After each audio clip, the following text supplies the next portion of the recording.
ఎదిరించే పాతకి. భర్తనే కాదు, అన్యాయం చేస్తే ఆ భగవంతుని కూడా ఎదిరిస్తాను. పరస్త్రీని బలాత్కరిస్తే ప్రాణేశ్వరునే కాదు, సర్వేశ్వరుని సైతం క్షమించలేని భారత జాతి నాది. విద్రోహ శక్తుల్ని హతమార్చడానికి వీర కంకణం కట్టుకున్నాను.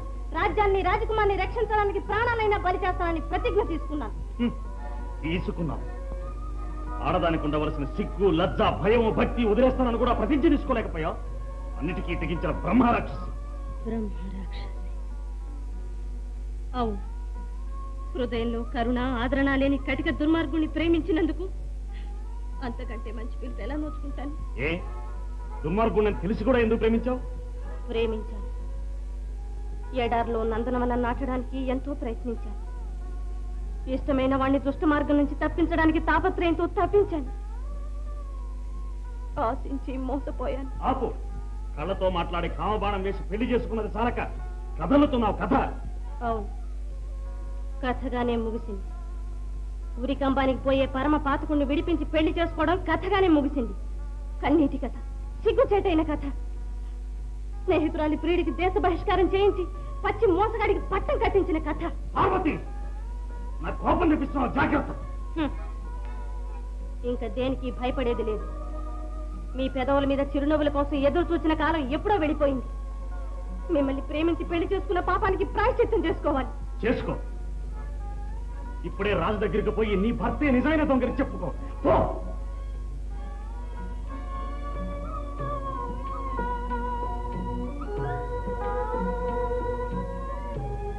రజని, నీకెంతో అపకారం చేశాను, నన్ను మన్నించు.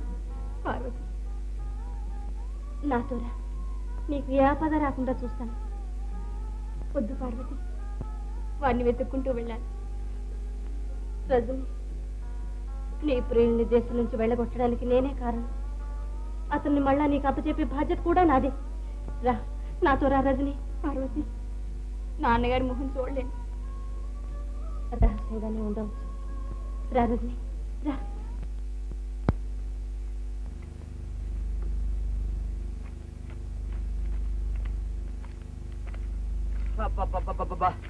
కొంచెం నెమ్మదిగా నడవయ్యా బాబు, కాళ్ళు పీక్కుపోతున్నాయి. సస్సనం గొడవ. ఆ దిక్కుమాల గుహ ఎక్కడుందో ఇంకా కనబడలేదు. అబ్బబ్బ 10 అడుగులు నడిచావో లేదో కాళ్ళ నొప్పి, కడుపులు నొప్పి. గుహ అంటే ఎదురుకుండా ఉంటుందా? వెతకాలి మరి. అడుగు అడుగు.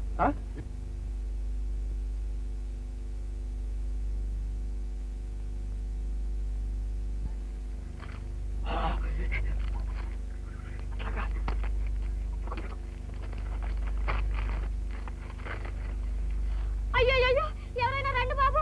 ఏమన్నా కొంచెం సాయం చేయండి బాబు. అయ్యో అయ్యో అయ్యో అయ్యో, రండి బాబు, కొంచెం తొందరగా రండి అయ్యా, సాయం చేయండి బాబు. రండి అయ్యా బాబు, తొందరగా రండి. అయ్యో అయ్యో, రండి అయ్యా. ఎవరండి అక్కడ? కొంచెం రావయ్యా బాబు. ఇప్పుడు నేనేం చేయాలి? అయ్యా, నువ్వా చంపకం? ఆ వేళ పారిపోయావే, ఇప్పుడు ఎక్కడికి వెళ్తావు? అయ్యా అయ్యా, ఆయన ప్రాణాలు ఏమయ్యాయో చూడు బాబు. ఏం అంత ఏడుస్తున్నావు? ప్రాణాలు ఉన్నాయనా పోయాయనా? నాడి చూడవయ్యా. నాడి అది చూడటం మనకు తెలియదు. పోనీ ఊపిరైనా ఉందో లేదో చూడవయ్యా. ఊపిరి?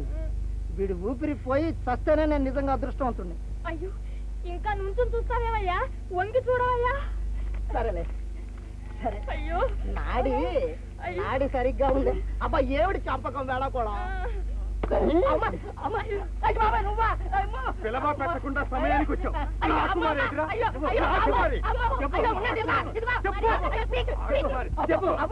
కైలాసం, వీరు చాలా మంచివాడు. చెప్పుతారు మా నాయనే, చెప్పరా?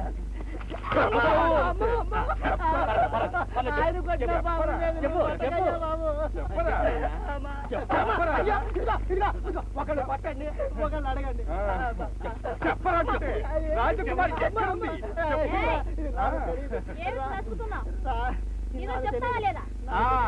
ఆడాన్ని కొడితే గాని బుద్ధి రాదు. వెయ్యమ్మా,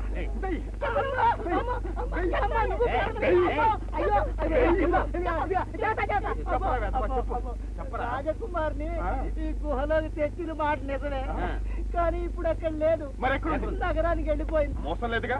ఏం మోసం? నిజమేనా? నిజం. అయితే పట్టణానికి వెళ్దాం పద. ఇలా వెళ్తే గుర్తుపట్టరు? అరే మారువేషం వేసుకెళ్దాం పదవయ్యా. 「 నమస్కారం గురుదేవా. శివో ఉల్లాసంగా వచ్చావు. చల్లని కబురు ఏమైనా తెచ్చావా? అవును స్వామి, ఈ రాత్రి మహారాజు వసంత మండపానికి విలాసార్థం ఇచ్చేస్తారు. అక్కడే సేవిస్తారు.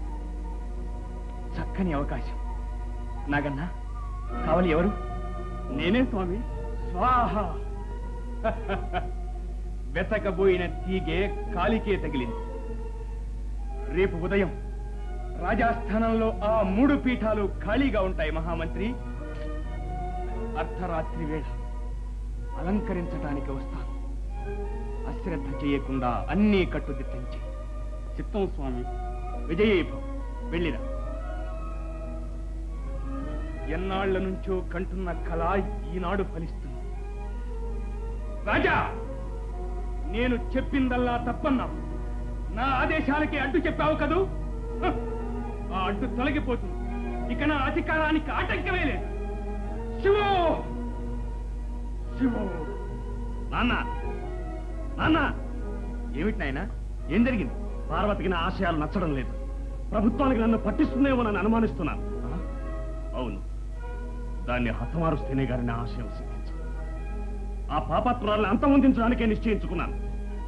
చెప్పదు, చేసి చూపించు. నీ పట్టాభిషేకానికి మార్గం నిష్కంటకం చేయటానికే నేను నిశ్చయించాను. ఈ రాత్రి మహారాజుని హత్య చేయబోతున్నాను. ఏమిటేమిటి? అవును, ఉపసేనాధిపతి నాగన్నను వశపరుచుకున్నాను. మహారాజు సమాధి మన రాజ్యానికి పునాది. అయితే సరే, పార్వతి చితి చల్లారకముంది నాకు రాజకుమారికి వివాహం చేసేది జాగ్రత్తగా చెయ్యి. ఇక్కడ మహారాజు, అక్కడ పార్వతి. స్వాహ. రహస్యంగా జరగాలి. వెంటనే ప్రయత్నాలు ప్రారంభిస్తాను. తండ్రికి తగ్గ కొడుకు.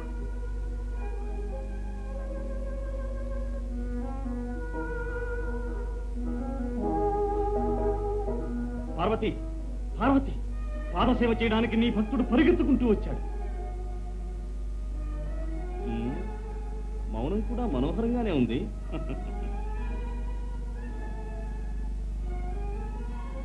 మనసారా నాట్యం చెయ్యని మయూరం, గొంతెత్తి పాడని కోయిల నన్ను ఎంత వేధిస్తున్నాయో తెలుసు. పార్వతి, ఏది ముద్దులకి ఆ పెదవులు తెరిచి ముత్యాల వర్షం కురిపించు. సాధించండి. పగలు మాటలు ముచ్చాను, రాత్రి రాక్షసు కృత్యాలు. ఓ, కోపం తగ్గనే లేదా? పార్వతి, నీతో మాట్లాడేది పాతచంద్రుడు కాదు. పాప మార్గం నుంచి బయటపడ్డాను. వెలుపలికి వచ్చి వెలుగుదారి పట్టాను. నువ్వు నమ్మినా సరే, నమ్మకపోయినా సరే, నిన్ను క్షమార్పణ కోరుకునే కొత్త చంద్రుణ్ణి. పార్వతి, అనవసరం మాటలేందుకు? మీకు నాకు ఉన్న అనుబంధం ఏనాడో తెగిపోయింది. పార్వతి, తప్పు చేశానని ఒప్పుకుంటున్నాను. ఇంకెప్పుడూ చేయనని చెప్పుకుంటున్నాను. అయినా నన్ను మన్నించనంటావా పార్వతి? మన్నించడం నా మనసు పోయి వారిపోయాక, నా శరీరం చిత్తగ్నిలో పడ్డాక. వెళ్ళండి, వెళ్ళండి, ముందుకి వెళ్ళండి. పార్వతి, శిథిలమైపోయిన నా హృదయాన్ని ఇంకా శూలాలతో పడవదు. చేసిన పాపాలకి నేను ఎంత బాధపడుతున్నానో తెలుసు. పాపపుణ్యాలు, కష్ట సుఖాలు పంచుకోవలసిన అర్ధాంగి నువ్వే నన్ను అర్థం చేసుకోకపోతే, మనసారా మన్నించకపోతే ఇక నా బ్రతుకెందుకు? ఒక్కసారి కడగంటి చూపుతో కరుణించు, అంతే చాలు. నిన్న నిప్పులాగా మళ్ళీ పడ్డారే. ఈవేళ చప్పున చల్లారిపోయాను. నిన్నటిది సాధారణమైన గ్రహకళ. పార్వతి, ఇక నుంచి నీ గీచిన గీటు దాటను, నీ బానిసను. నా మనసుని ఇలా బాధ పెట్టారు కదా. ఇక నువ్వు బాధపడనవసరం లేదు పార్వతి. హాయిగా అన్నీ మర్చిపోవచ్చు. నిజంగా? అయితే ఇక మీదట సరికొత్త జీవితం ప్రారంభిద్దాం. తప్పకుండా. చూడు, సాయంకాలం చల్లగాలిలో ఉల్లాసంగా